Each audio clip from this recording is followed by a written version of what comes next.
Bonjour, c'est mon deuxième Facebook Live. Je suis un petit peu stressée, mais moins que la semaine dernière. Donc, j'ai déjà pris des notes pour m'améliorer dans cette nouveauté, ce défi que je me lance de faire un Facebook Live par semaine. La semaine dernière, j'ai reçu une graphiste avec laquelle je travaille depuis plusieurs années que j'aime beaucoup. C'était un peu pour démystifier le travail du graphiste puis son rôle aussi en 2020. Donc, vous pouvez aller voir ce live-là, il est toujours disponible. Mais également, ben, en fait, aujourd'hui, je reçois l'un de mes anciens étudiants qui s'appelle Félix Bernier, qui a étudié en relations publiques il y a quelques années, mais on va parler de tout ça avec lui. Et je trouvais intéressant de recevoir quelqu'un qui est sorti de l'université il n'y a pas trop longtemps, qui est quand même en début de carrière, mais qui occupe des postes déjà vraiment, vraiment intéressants. Donc, sans plus tarder, je l'ajoute. Allô, Félix!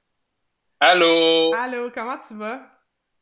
ça va super bien toi? Oui, comment ça va aux États-Unis aujourd'hui, dans le New Jersey? Ben ça se passe bien, il fait beau. Il fait pas trop froid. À matin au Québec, on gelait pas mal, là. Ouais, mais il fait non ces temps-ci, je dois avouer que quand on va dehors, tu sais, je peux y aller en short. Ça, OK, c'est ouais, quand excellent. même bien. Excellent. Puis ben peut-être que certaines personnes se demandent pourquoi tu es aux États-Unis puis qu'on n'a pas le droit de voyager. Donc tu es comme un privilégié ou un sacrifié, je sais pas, un des deux. Ben déjà d'entrée de jeu, dis-moi pourquoi tu es aux États-Unis. Ben je suis actuellement avec l'Impact. Je suis c'est ça. Je fais partie de l'équipe de contenu. Donc on suit l'Impact pour quelques matchs ici aux États-Unis. Notre base, officiellement, c'est ça, c'est à New York parce qu'on ne serait pas capable de faire Montréal, États-Unis plusieurs fois. Ouais. Donc, on reste aux États-Unis le temps de faire quelques matchs. Après, on retourne, on revient pour Mais des tranches de toujours matchs. aux États-Unis. Vous revenez pas au Canada entre-temps, là. On va revenir. OK. Il y a quelques temps, j'étais pas du voyage, mais ils sont venus environ 5 jours et là, sont de retour. OK. Ça va être espacé de plusieurs journées de repos. OK. C'est bon. Ben, puis si on faisait un petit recul en arrière dans le passé, il y a quelques années, parce que c'est un passé quand même assez récent, en quelle année que je t'ai enseigné à l'UQAM? Ah, c'est ça, je T'en me demandais l'autre souviens-tu? fois. À ma deux, première, deuxième année, on était en 2014, si je me trompe pas. 2014 à peu près. Ouais. Puis, ben, tu étais donc étudiant en relations publiques, au bac en relations publiques à Mhm. l'UQAM. Puis, donc, si on recule un petit peu, qu'est-ce qui a fait que tu as eu envie d'étudier en communication, en relations publiques? Ah, ça, c'est une longue histoire. Une longue histoire. Au début, c'est si on commence par la base, j'étais je- bon, au secondaire, j'étais beaucoup, autant que le sport m'a toujours beaucoup intéressé, j'étais beaucoup dans la création artistique. Donc, je faisais beaucoup de parascolaire, beaucoup de théâtre, mais parallèlement, j'étais en natation dans l'équipe de l'école. Donc, tout ça m'a beaucoup intéressé. Mais c'est ça, donc je me suis dirigé en cinéma et arts médiatiques au cégep. Et là, peut-être mon côté un petit peu jeune, révolté qui s'est manifesté. Donc, je me suis dit, euh, pourquoi pour l'université, tu sais, j'aimais ça écrire, j'aimais beaucoup rédiger. Donc, je me suis dit au début d'aller en OK. télé pour faire de la création. Ça n'a pas marché puisque en télévision, il y en fait beaucoup, puis je n'avais pas nécessairement le portfolio requis. Donc, j'ai fait un certificat de communication. Et là, on est en 2011-2012. Donc, 2012, il y a eu certains petits événements au Québec qui ont réveillé le jeune révolté en moi. Donc, Ton certificat, est-ce que tu l'as fait à l'UQAM en com? oui, OK. calme. Ouais. OK. Donc,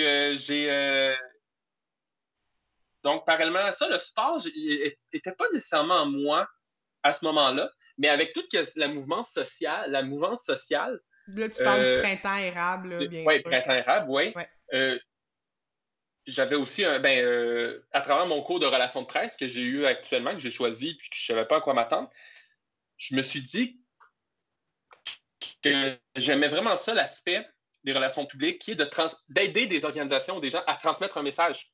Ouais. Puis on dirait que ça a été vraiment la base de tout ce qui m'a suivi par après. Parce que, tu sais, là, j'étais 2012, je me disais, si si je travaillais pour telle ou telle organisation, puis par exemple, je voyais comment la nuance politique qui était là à l'époque, je me disais, si je pouvais faire de quoi pour aider à progresser un message qui me tient à cœur. Mm-hmm. Donc, là, 2012, ça a eu beaucoup d'actions à l'université. Et donc, c'est ça qui m'a vraiment motivé à aller en relations publiques. Je n'avais pas pensé avant. C'est là que j'ai découvert ça avec ce cours-là de relations de presse. Et de là, j'ai allé en relations de presse pour 2000. J'ai commencé en 2013. OK. Puis c'est ça, tu sais, puis je l'ai dit déjà, mes lives, puis là, je suis en expérimentation là, avec les lives, mais principalement, je veux m'adresser à soit des jeunes professionnels, des étudiants en communication ou des entrepreneurs qui commencent puis qui veulent, qui partent leur entreprise puis qui veulent se développer une certaine présence, soit en ligne ou autre. Donc, c'est pour ça, tu sais, je reviens très à la base. Souvent, les relations publiques, c'est un peu drôlement perçu, tu sais, les gens, ils se demandent, tu sais, moi aussi, j'ai fait un bac en relations publiques, puis les gens, c'est comme, en quoi t'as étudié? Puis là, je dis en communication, puis même des fois, pour faire des raccourcis, je disais en journalisme, même si c'est pas vrai du tout, mais à certaines personnes, je trouvais ça bien plus simple de leur dire ça. Je leur disais, ils me poseront pas trop de questions, j'aurais pas besoin d'expliquer, tu sais, ce que c'est. Donc, l'expérience que tu me dis, c'est que t'as vécu une situation dans ta vie personnelle, jeune adulte, qui a fait que tu as découvert à quoi pouvaient servir les relations publiques, puis Oui. tu as migré vers le bac comme ça. Exactement. Puis une chose que j'aimais aussi, c'est que je crois que les gens à l'extérieur du domaine mélangent beaucoup relations publiques et relations de presse. Mm-hmm. Mais c'est tellement plus que ça. Puis c'est ça qui m'a beaucoup attiré dans le bac, parce que puis je sens qu'on était beaucoup dans le bac, qui pensait ça aussi. C'est bien sûr, il y a la relation de presse, mais c'est la stratégie derrière. Puis c'est plusieurs domaines dans les relations publiques. Mm-hmm. Puis, parce que là, on parle de stratégie, on parle de réseaux sociaux, on a eu des cours d'introduction au marketing. Donc, Ouais. c'est un éventail de stratégies. Puis, j'aimais ça avec le bac, on a vraiment touché à beaucoup de choses. Mm-hmm. Oui, tout à fait. Ben, tu sais, les communications, de manière générale, c'est assez multidisciplinaire. Tu sais, moi, l'exemple que maintenant, je suis vraiment dans le web exclusivement, mais j'aurais pas pensé ça il y a 10 ans, quand j'étudiais, là. C'était Ouais. pas ça qui était prévu, tu sais. OK, c'est super intéressant. Puis après ton bac, qu'est-ce que t'as fait? T'as fait des stages, t'as fait des jobs. Ouais. Vers quoi tu t'es dirigé? J'ai eu un stage vraiment cool à la fin de mon bac avec lequel j'ai travaillé un petit peu après, avec Claire Strain, c'est une relationniste à Verdun. J'ai vraiment eu beaucoup de plaisir. Puis entre-temps, c'est ça, c'est ça qui me... Là, j'étais vraiment sur le terrain. C'était à Verdun, donc on travaillait dans des événements à Verdun. Je les suivais un peu partout, c'était vraiment cool. Mais entre-temps, je savais que ça s'en venait. Moi, j'avais le projet d'aller aux Olympiques. J'avais le projet 2018, puis ça, je savais 2 ans en avance. Donc, c'est ça que c'était un moment, une année et demie assez compliqué. Tu sais, par exemple, oui, j'appliquais à des jobs, mais je disais, mais je m'en vais dans 1 an. Donc, Ouais. c'était un petit peu compliqué pour ça, mais je savais qu'il fallait que j'aille là-bas. Donc, c'est ça. Parfait. Ben, parle-nous-en. Je pense que c'est moi, Oui. de ton parcours, je suis vraiment impressionnée là, que t'aies vécu une expérience olympique. Ouais. Donc, aux Jeux en 2018 à Pyeongchang. Parle-nous de ça. Moi, je suis. C'est ça. Mais moi, d'abord, j'aime beaucoup la Corée du Sud. C'est un pays qui me fascine. Pour moi, Séoul, c'est comme Montréal, mais en plus gros. Donc, j'aime vraiment beaucoup la ville. Et c'est ça, j'étais allé en 2016. Là, j'étais comme, il faut que j'y retourne, il faut que j'y retourne. Et là, 2018 me pendait au nez, puisque 2018, c'était les Olympiques, les Jeux Olympiques d'hiver. Et mais pour moi, là, j'étais encore dans. Le sport a toujours fait partie de moi, mais on dirait qu'à l'université, ça m'a ouvert d'autres horizons. Donc, on dirait que je l'avais un peu oublié. Puis même, je l'avais un peu.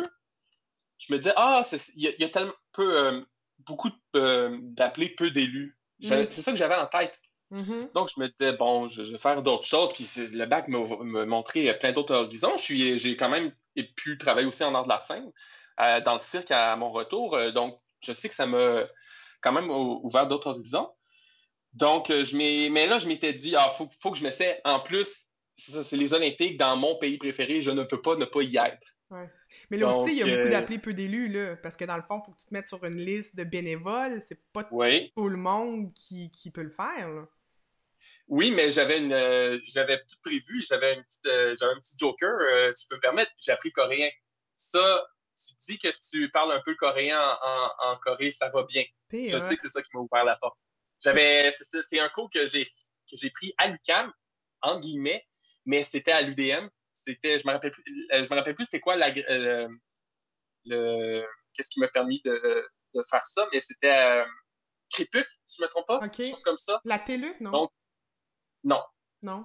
C'était Claudine Charon, un prof c'était un de mes professeurs en recherche. Je ne me rappelle plus c'est quoi le nom du cours, mais c'était un prof que j'ai beaucoup aimé, puisqu'il lui avait déjà travaillé en Asie plusieurs fois, il avait été travaillé dans des ambassades.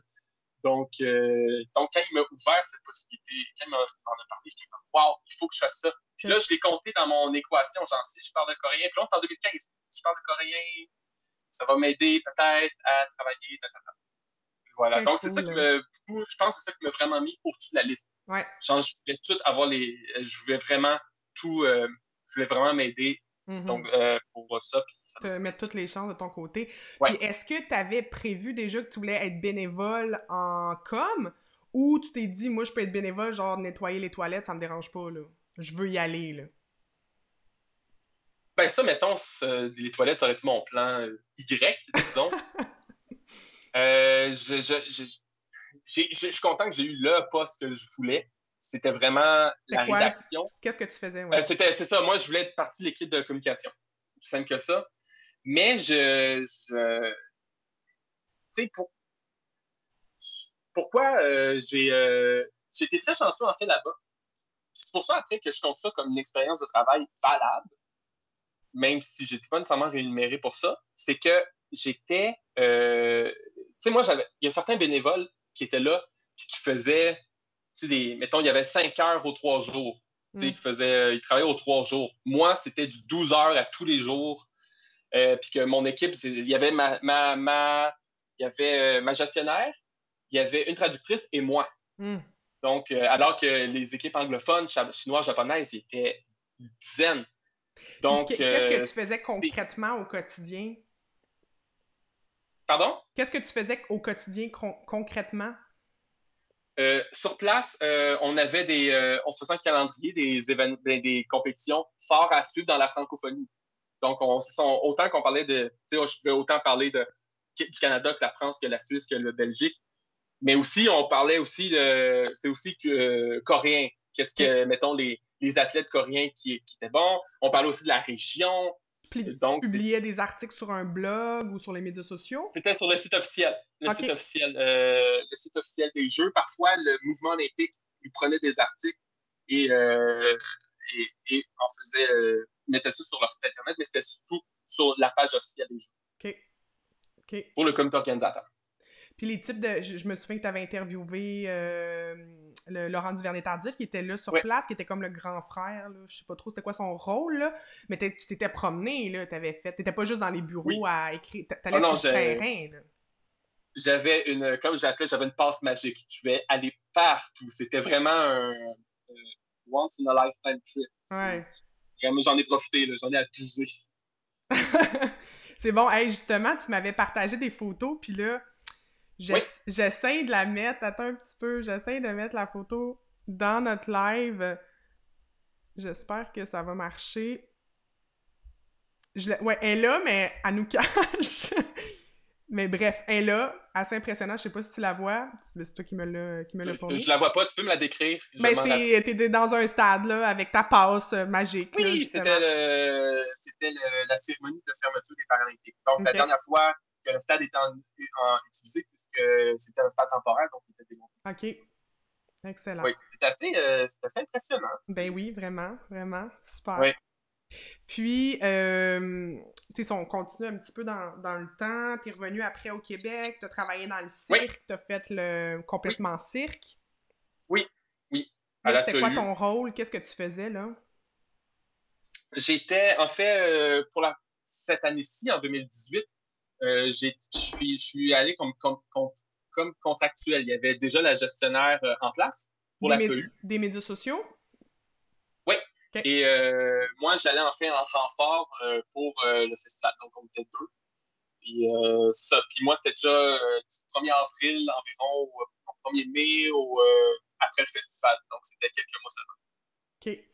Puis, est-ce que tu as eu, tu disais que tu avais vraiment un penchant pour les arts quand tu étais plus ado au secondaire. Est-ce que ça t'a comme connecté avec le cirque?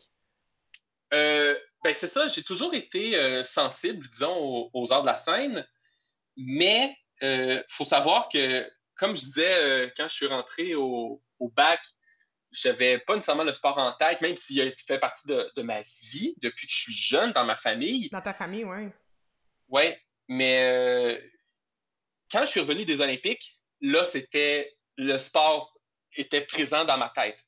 Donc, c'était juste du sport que je voulais faire, mais il y a très peu de postes. C'est rare les ouvertures au Québec. Ouais. Donc, je vois le festival passer. Puis, comment je me le joue dans ma tête? Si je me disais, c'est quand même des athlètes, des artistes de cirque.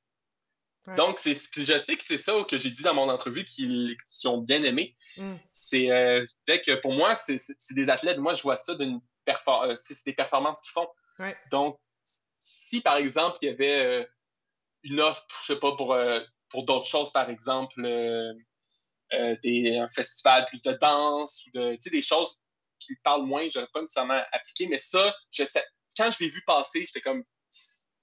J'ai tourné comme quelque chose qui va me parler, puis ça a été un peu une prolongation de ce que j'ai fait en Corée. Mm-hmm. Je parlais avec des athlètes, là-bas, je parlais avec des artistes, mais qui ont quand même un bagage très semblable. Donc, j'aimais vraiment ça. Puis là, en plus, il y avait c'est ça, il y avait la mouvance, il y a une mouvance artistique par rapport à ça. Donc, c'était super intéressant. J'en retire des vraiment bons souvenirs. Super. Bon, c'est ça que je vois, que je trouve intéressant. T'es vraiment comme une ligne directrice où quand ça dévie de ta ligne, tu trouves le moyen de la remettre sur une track, tu sais, de venir comme... de rendre tes choix logiques. Puis certaines personnes pourraient dire, ben moi, en autant que je fais de la com, c'est ce que j'aime, tant mieux, puis je peux travailler chez Olimel, puis l'année d'après, 2 ans après, je peux faire travailler dans un autre secteur, puis tester des choses, puis c'est bien correct aussi. Mais toi, t'as vraiment choisi ton parcours, puis tu le modules au fur et à mesure. Ça, je trouve ça inspirant. Peut-être aussi ça t'a fait prendre des choix, justement des choix déchirants, tu sais, de dire, il y a peut-être des jobs intéressants, mais non, je les prendrai pas parce que dans un an, je veux aller en Corée. Oui, c'est arrivé. C'est ça, exactement, mais tu tiens à tes trucs, puis tu vas jusqu'au bout. Je trouve ça super cool. Puis tu sais, je veux pas te flatter, mais tu sais, je me souviens de les premiers jours que je t'ai vu dans mon cours, quand t'es arrivé, t'étais tellement rafraîchissant. Tu sais, t'avais une énergie qui est... que pas tout le monde a, tu sais. Puis je l'ai vu tout de suite, puis c'est pour ça aussi, à travers les années, on a travaillé ensemble, on a fait... Tu sais, je t'ai engagée sur des mandats parce que... donc, je suis pas surprise. Tu sais, tu te dis, c'est de la chance, là. Je suis pas surprise que ça réussisse tes affaires parce que je pense que t'es bien aligné. Puis oui, t'as sûrement une bonne étoile, mais tu fais ce qu'il faut pour que ça marche. Petite parenthèse où je te flatte un peu, là. C'est gentil. Mais ça, une chose que je me suis toujours dite, c'est la première fois que je vais la dire publiquement, j'ai jamais fait de statut Facebook par rapport à ça. Moi, j'ai toujours pensé qu'en communication, c'est 49% chance, 51% talent. La chance vient beaucoup... la chance, parfois, c'est un bon stage qui tombe au bon moment, puis on avait besoin de toi, mais après, il faut rester, puis il faut s'adapter, puis il faut être sensible au changement de l'environnement. Il faut être sensible à plein de choses autour de nous. Mm-hmm. Donc, pour perdurer. Oui. Ben, tu parles de ça, je ramène un petit peu à moi, mais moi, c'est ça que je fais en ce moment, tu sais, faire des lives, me mettre de l'avant, me mettre plus de l'avant dans mon entreprise pour essayer de me brander comme, bon, PF Communication, mais maintenant comme Patricia Filiatro, formatrice, puis de devenir créatrice de contenu et,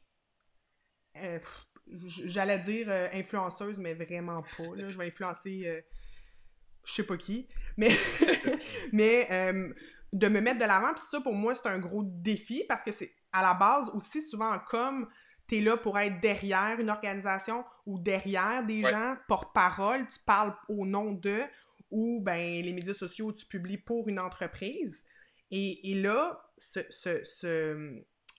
cette situation, présentement, je me mets un peu en danger. Je me confronte à la critique aussi, ma propre critique et une critique externe. Mais c'est vraiment, je trouve, dans l'esprit, quand t'es dans le domaine des communications, d'être prêt à te mettre en danger et d'essayer des nouvelles affaires et Ouais. apprendre constamment, constamment. Ça, Ouais. apprendre, là, je sais que c'est le cas dans beaucoup de domaines, mais en communication, avec toutes les nouveautés technologiques, on apprend tout le temps, tu sais, à tous les Oui. jours. Ouais. Excellent, super intéressant. Donc, ensuite, tu t'es retrouvé à l'Impact de Montréal, là, Oui. après quelques temps. Donc, tu es Oui. à l'emploi de l'Impact de Montréal depuis combien de temps? Depuis le 18 novembre 2019. Hmm. Je m'en rappelle puisque ma première journée de travail, mon premier avant-midi, c'était la conférence de presse de Thierry Henry pour OK. son arrivée. OK. Donc, que Quand mes même, collègues hein? me disaient autour, hey, on n'a jamais vu autant de journalistes là. Ça a été ça mon début. C'est incroyable. Oui. C'est ça, tu sais, vraiment comme un monument du football, du Oui. soccer qui débarque à Montréal. Tu sais, mon chum, il est français, puis Oui. évidemment qu'il connaît Thierry Henry beaucoup mieux que moi. Il me dit, tu sais, c'est Oui. rare dans la vie que quelqu'un a une statue, tu sais. En France, il y a une Oui. statue de Thierry C'est vrai. Henry. Tu sais, c'est pas tout le monde, quand même. Donc, c'est quand même... Non. Moi, je connais pas assez ce Oui. personnage, cet individu-là. Toi, est-ce que tu le côtoies? Est-ce que tu le côtoies dans ton travail? C'est quoi ton lien avec lui? Hors pandémie, on est. Ben, c'est ça, parfois, on peut se croiser aux entraînements. C'est aussi, bon, il y a mon équipe de contenu que parfois, on a travaillé avec lui et les autres membres de l'équipe.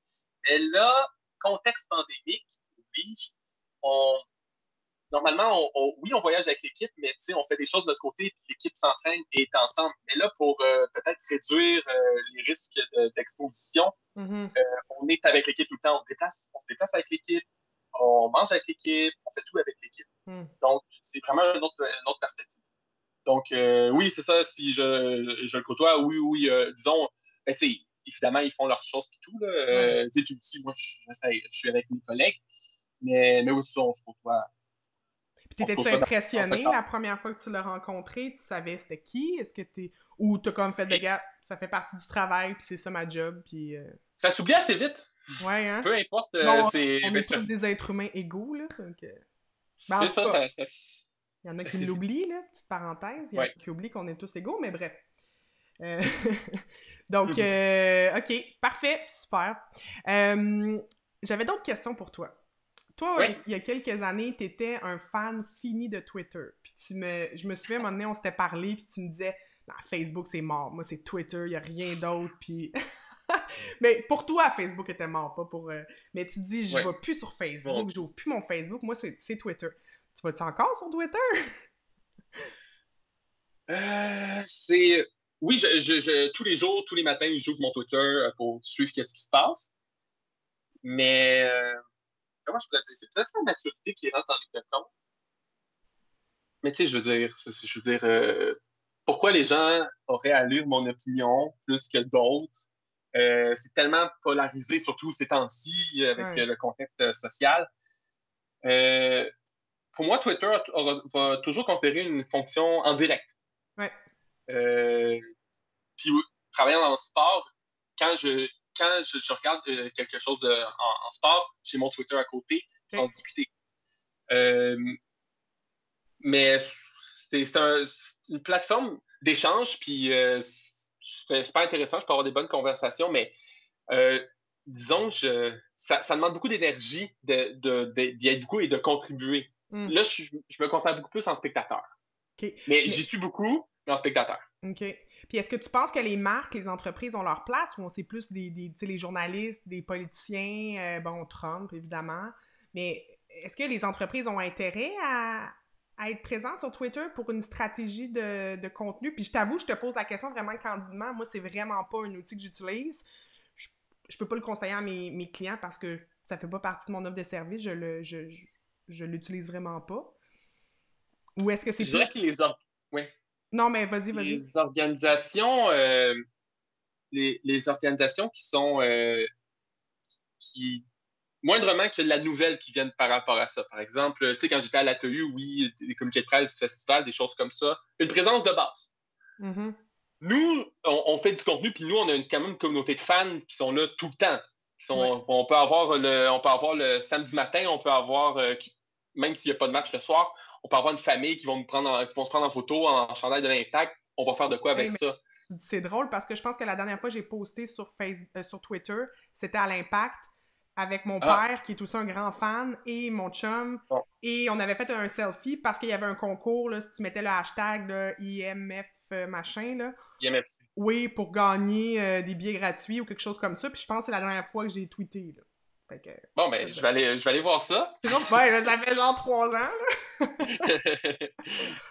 Mais ok, ouais, vas-y, Pour continue. les autres, parce que nous, c'est dans l'instantanéité, c'est quand, mettons, ben, là, je parle, ben là, nous, c'est un peu plus spécial, Ouais, mais si des organisations, c'est pas nécessairement d'ordre de publier beaucoup de conférences, de communiqués de presse, de publier des choses intéressantes, de publier des choses d'ordre public, ça dépend. Il mm, peut y avoir il peut y avoir des groupes, des gens qui se suivent dans un domaine particulier. Ça peut être ouais, intéressant. ouais. Par exemple, moi, l'actualité nord- et sud-coréenne m'intéresse beaucoup. Donc, il y a beaucoup de journalistes qui parlent entre eux, qui ont une petite communauté une belle communauté, mais on dirait que c'est beaucoup relié à l'actualité, je trouve. Ok, ouais. Sur des sujets précis, peut-être moins. Ouais. Ouais, ouais. Il y en a un commentaire d'un membre de la communauté de l'Impact, je sais pas si c'est quelqu'un que tu connais, Abdou, qui dit qu'il confirme Ah, ben euh, oui. la communauté de l'Impact qui est très présente. Ouais. Super. Ensuite, qu'est-ce que je voulais te parler? Ah oui, mais c'est ça, ton titre, activateur. Oui.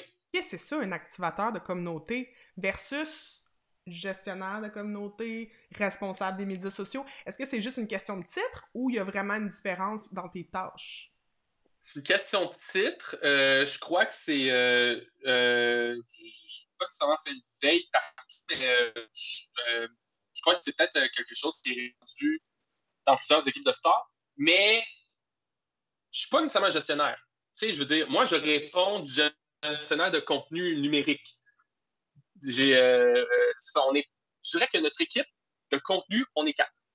C'est ça, j'ai notre gestionnaire au-dessus de nous et avec ça, moi, donc ma responsabilité, c'est beaucoup des réseaux sociaux, mais j'ai beaucoup ben, aussi, je peux donner un coup de main pour le site web. J'ai je me rappelle plus de son titre, mais j'ai mon collègue qui s'occupe plus du site Internet et qui peut faire beaucoup de réseaux sociaux. Et j'ai ma collègue qui est animatrice, donc on voit beaucoup devant la caméra, mais qui peut nous donner un gros coup de main pour les réseaux sociaux aussi. OK. Donc, je peux pas dire gestionnaire parce que je gère pas les budgets. Oui, j'ai mon mot à dire, mais c'est pas nécessairement moi qui réponds du directeur marketing. OK, je comprends. On est une sous-équipe, disons. Des coms. Comme il y a une équipe marketing qui va avoir une gestionnaire marketing, mais il va y avoir des graphistes, il va y avoir d'autres postes aussi par OK. rapport à ça, sous le parapluie marketing. Ouais. J'ai une question qui me vient comme ça. Est-ce que vous travaillez en français ou en anglais? Ça marche comme Français, en français? français, mais on a une grande chance. Dans mon équipe de contenu, j'ai mon collègue rédacteur dont la première langue est anglophone, mais il est bilingue. Il parle en français aussi à 100%. Donc, les trois autres, j'ose croire qu'on a un bon talent, mais si on a moindrement quelque chose en anglais, on passe par lui. OK. Mais on est chanceux que moindrement qu'on s'intéresse au soccer ou au sport, les termes nous viennent déjà en tête, donc Ouais, on peut bien se débrouiller. Je peux faire des tweets sans problème. ouais, c'est ça. Mais quand même, la langue de travail entre vous, c'est le Oui. français. Ça, Ou au bureau, c'est français, oui. c'est une bonne chose, c'est une bonne nouvelle. Oui. Parfait. Puis, tu sais, toi c'est ça, qui l'est encore quand même assez présent sur les médias sociaux, est-ce que le fait de Mm. gérer, tu l'as fait dans le passé pour d'autres organisations, Oui. mais de gérer les réseaux sociaux ou activer les communautés, est-ce que ça change ta façon de voir tes propres réseaux sociaux à toi? Non. Non? Moi, pour moi, c'est des pommes des oranges. Dans le poste activateur de contenu, puis c'est aussi c'est pourquoi je suis là, c'est beaucoup des façons d'engager les Ouais. partisans. On fait pas juste, parce qu'il y a eu des changements quand je suis arrivé, c'est pas juste, on publie pas juste genre une vidéo de but. Mm. On publie pas juste nécessairement des choses de très soccer. Tu sais, on essaie d'aller chercher qu'est-ce que monsieur, madame, tout le monde peut aimer. On essaie de rendre notre brand accessible. Ouais. Donc, c'est pour ça qu'on. Activateur, c'est comment qu'on peut trouver des moyens pour aimer, pour que les gens s'intéressent à nos choses. C'est ça que j'ai. C'est une chose que je garde toujours en tête, c'est que moi, mon contenu, évidemment que je veux que les fans de sport, que les fans de soccer, les fans de l'Impact s'intéressent, mais moi, je vais aller chercher mes amis. Tu sais, mettons, quand je partage des choses sur mes réseaux sociaux personnels, je veux que ces gens-là apprécient ça. Je veux que ces gens-là aiment ça. Puis quand j'ai, mettons, un ami qui s'abonne aux choses d'impact ou quand, tu sais, quelqu'un dans ma gang, je suis comme, là, je suis fier. Tu sais, là, je sens qu'on a fait une belle job. Ouais, fait que je sens qu'activateur, le terme, c'est beaucoup relié à ça aussi. Ouais. Tu sais, on veut aller faire résonner la marque puis avec d'autres initiatives, avec des initiatives qui sont pas nécessairement liées au soccer. Tu sais, on a un brand qu'on veut pousser de l'avant, par exemple. On a, plus justement, j'en parle parce qu'on vient juste d'en publier un autre avant qu'on se parle. On a créé une série qui a été un peu interrompue avec la pandémie qui s'appelle l'Impact montréalais. Donc, on a parlé avec des gens qui tournent autour de l'Impact, mais qui ont une histoire à partager, puis pour montrer que le contexte de l'Impact est unique dans le monde, et surtout unique dans notre ligue. Ouais. Tu sais, on est le seul marché français en Amérique du Nord, mais on a une belle résonance avec l'Europe. Donc, on a fait quelques capsules que tu sais, par exemple, les gens autour de moi ont vraiment aimé. Par exemple, le mois dernier, on a fait une capsule avec un jeune fan, une personne trans, mais qui disait à quel point il était bien à Montréal, parce qu'il était originaire de France, puis à quel point pour lui, le Stade Saputo, c'était un endroit où il se sent accepté, il se sent bien. Des choses qu'on aime mettre de l'avant, des belles histoires, puis que là, j'ai des gens autour qui ont vraiment aimé ça. Là, c'était comme, wow, OK, on a pris le brand très sportif, mais on l'a emmené ailleurs. Donc, l'activation, moi, je parle de ça aussi. C'est pas juste, je publie.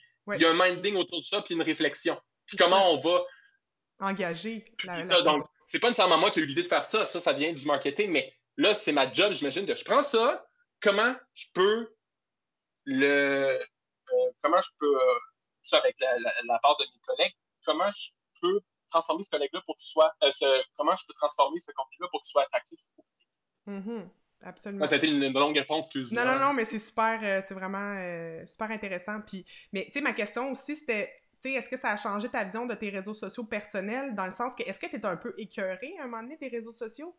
Parce que si tu passes ta journée de travail là-dessus, as-tu le goût après d'aller voir des stories sur Instagram? Tu te dis, ben là, j'ai passé la journée là-dedans. Est-ce que ça te... Regarder qu'est-ce qui se passe autour. Non, mais moi, étant fan de sport, moi, si je vais regarder autre chose qui se passe, donc non, ça m'a jamais vraiment... Non, je fais la part des choses. Les réseaux sociaux personnels, c'est pour autre chose. J'aime ça m'inspire beaucoup aussi pour le travail. C'est juste quand je suis en vacances, par contre, que je suis le maître à tout déconnecter. Ah, ça, t'es bon. Si tu réussis à faire ça, c'est super. Oui, j'ai eu une semaine de vacances après mon périple à Orlando, là, toutes mes notifications off. Okay. J'ai lu des livres, je me suis baigné chez ma mère. C'est ça que j'ai fait. J'ai fait du vélo. Okay. Donc, moi, personnellement, on dirait que je ressens pas nécessairement le besoin de publier. Puis les choses que je publie, je pense que je suis une personne assez créative dans la vie. Donc, je fais des choses drôles. Je fais des montages Photoshop, je fais des niaiseries. Là, fait que, je publierai jamais ce genre d'affaires-là pour l'impact. Non. Fait que... Ça se pourrait que tu perdes ta job, là. Non. Puis vice-versa aussi, je veux dire, je publie pas nécessairement des photos de traits de sport sur mes choses. Je suis capable de diviser les deux. Ouais. Mais je sens que j'ai un aspect créatif que j'ai peut-être, que j'ai toujours eu en moi, que je te parlais, que j'ai toujours une attirance pour l'art de la scène, pour les arts. Je sais que ça, c'est apprécié quand j'amène ça à l'impact. Je veux dire, oui, je mets pas nécessairement des choses comiques, mais moindrement que j'ai un goût du visuel, un goût de la photographie, que que oui, puis oui, par exemple, si je fais des photos de voyage, j'aime ça mettre de l'effort pour que je publie des belles choses. Je sais que cet effort-là, je vais tenir à ce qu'on l'ait aussi sur les réseaux sociaux. Ouais. On va pas mettre une photo d'un joueur sans rien. Ouais. Je suis pas nécessairement le meilleur photographe, mais je suis capable, par exemple, que si on a des photos, on reçoit des photos, je sais que j'ai ce petit œil-là pour comment on peut l'amener pour mettre ça beau sur les réseaux sociaux. On peut faire, par exemple, un carrousel panoramique. Donc, sur Instagram, quand on fait soit on traverse sur la photo, mais c'est la même photo, mais en panoramique. Je sais, j'aime ça travailler avec ça, donc ça m'inspire quand je regarde qu'est-ce qui se fait autour. Dans le cours, là, je viens de mettre une photo de toi à l'Impact, mais j'ai essayé de la tasser, puis j'ai pas réussi. Ah, bon. Je l'ai enlevé, mais bon, on te voit avec ton masque de l'Impact, puis... Oui, à Orlando. OK, c'est ça. Puis, mais je me souviens, dans le cours que je donnais, qui était le cours de publication, où tu t'es vraiment amusé avec Photoshop, puis je voyais aussi, par la suite, je me suis dit, les skills qu'il a appris dans le cours vont servir à faire rire ses amis, parce que c'est sûr, c'était des petits montages où tu mettais ta face sur n'importe quelle situation, ou tu sais, des trucs drôles, légers, mais qui te ressemblent tellement, tu sais, c'était parfait. Oui. Ben, il y a aussi cet aspect-là que, tu sais, on dose, évidemment. L'Impact, c'est pas nécessairement un compte humoristique, mais que, tu sais, une fois de temps en temps, qu'on peut faire des choses comme ça peut vraiment, tu sais, les gens peuvent apprécier. Par exemple, tu sais, des mimes, si tu peux me permettre. Par exemple, en janvier, on avait le repêchage de MLS. Puis là, ça a été vraiment compliqué. Il y a eu une mésentente entre nous et une autre équipe. Fait qu'on a pris on a pigé, en fait, on avait pigé un choix au repêchage, on l'avait plus. Bref, c'était compliqué, je ne me rappelle plus exactement. Mais j'avais une idée que j'aurais fait dans mes choses privées, mais j'ai confié à mon collègue graphiste. Puis en fait, on a mis deux petits. En fait, on a mis Bob l'éponge et Patrick, mais qui couraient comme s'ils ne savaient pas où aller, comme des poules pas de tête. Puis mais on a mis le logo de l'Impact pour leur face. Genre, on a dit, puis on a mis ça sur Twitter, puis ça l'a bien pogné. Genre, regardez comment on se sent présentement parce que personne ne comprend. C'est bon. Ouais. Bon. Fait qu'il faut doser aussi. Oui. Non, c'est ça. Ça fait partie de la job. Cool. J'aurais une dernière question pour toi. Oui. Parce que t'as l'air d'avoir des projets. Est-ce que tu t'envisages déjà un avenir? Est-ce que t'es peut-être à l'Impact pour un bon bout encore, mais d'autres projets en parallèle? Oui. Qu'est-ce que t'as dans ton en parallèle? Ah oui. Comment dire? Quand j'étais à Orlando, j'étais tout seul. Normalement, actuellement, je suis avec ma collègue animatrice, je suis avec un collègue vidéaste. Je suis pas nécessairement devant la caméra, en fait, j'y touche même pas. Mais là, c'est moi qui devais tout faire. Ouais. Puis là, on me conseillé, on m'a vivement recommandé. Ce serait fun quand c'était à Orlando que tu peux montrer les coulisses des joueurs, tu sais. Mets-toi chum avec eux, montre-leur qu'est-ce qu'ils font. Moi, j'étais comme, j'ai jamais vraiment fait ça dans ma job, là. Oui, parfois, dans mes stories, sur Instagram ou sur Facebook, je me mets de l'avant, mais je suis assez low profile, je pense, par rapport à tout ça. Et là, je me suis dit, OK, vous pouvez des coulisses, je vais vous en faire. Mais c'est comme si on me pitchait dans la piscine. Je suis comme, OK, on va me débrouiller, rendu là. Fait que là, j'ai tourné des petites capsules comiques, là, avec du montage. Est-ce que c'est toi qui faisais le montage? Est-ce que tu faisais tout? Ouais, c'est moi qui ai tout fait. Okay. C'est moi qui ai tout fait. Puis j'ai envoyé ça à mon équipe, genre, moi, qu'est-ce que vous en pensez? J'ai fait ce que je pensais qui va être drôle. Ils ont adoré ça. Donc, ils ont mis ça dans les capsules d'avant-match. Ouais. Parce qu'il y avait l'équipe à Montréal produisait un avant-match qu'on mettait sur les réseaux sociaux. Puis là, je me disais comme, wow, OK, je me suis filmé juste sur place, je me suis filmé avec les joueurs. Je me dis, OK, si je suis bon pour être devant la caméra, peut-être dans mes projets personnels, je pourrais peut-être faire un peu la même chose. Tu sais, par exemple, j'ai un événement sportif quelconque, mettons, je suis dans un de mes voyages de sport aux États-Unis, je pourrais me filmer ma journée sur place. Avec le même principe. Donc, OK, tu sais, j'ai ça en tête, ça se développe. OK. Ouais. Est-ce que c'est quelque chose que tu es en train de mettre en place ou? Ben là, quand je retournais à des matchs, à des événements sportifs, mais je sais que j'ai ça en tête, puis ça me donnait la confiance. J'ai jamais vraiment mis mon visage de l'avant qui parle. Mais là, on dirait que je suis capable, la caméra me fait plus nécessairement peur. Là, donc, j'ai peut-être ça en tête. Puis je sais que tu sais, j'aime beaucoup écouter des balados discussions d'histoire. Je sais que j'aime ça raconter des choses quand même d'une façon un peu drôle, que j'ai peut-être ça en tête. Tu sais, beaucoup jouer avec YouTube, disons. OK. On va dire ça de même. OK. Fait que c'est quelque chose qui s'en vient peut-être. Ouais. Cool. De moi un peu plus devant la caméra. OK. À voir. OK. Hey, je veux suivre ça, absolument. Hey, je te remercie, Félix. Le temps a passé super vite, puis c'était vraiment intéressant. Oui. Puis je suis sûre que ça va inspirer des gens qui débutent dans le domaine ou même des gens qui sont là depuis longtemps à se demander, c'est ça, c'était quoi le but de notre parcours? Qu'est-ce qu'on fait au quotidien dans notre job? Fait que merci beaucoup pour le temps que tu m'as C'est accordé. super cool. À Merci beaucoup. bientôt. Bye. Bye.